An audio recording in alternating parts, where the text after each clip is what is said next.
li ñaari question la ki neena est-ce que dugal ay vidéo comédie TikTok dagan na daganul fekkee ay fen la comme comédie yu bari day gis ni ay fen la julit warul am temps wu ay comédie ay reetaan yoo xam ne day woowal xolam loolu julit da ko war a moytu julit dafa war a focus ci temps loo xam ne da koy am njëriñ loo xam ne da koy jural tiyaaba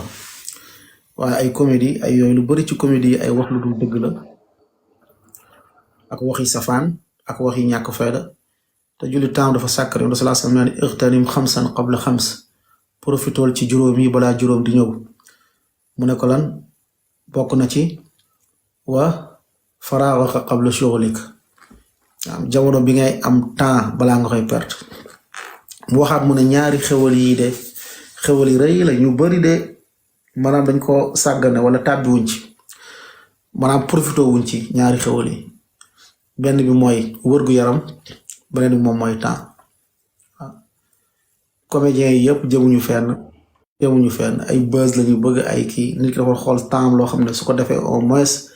dina ko amul njëriñu àdduna wala njëriñu àllaaxira mais comédien nga ree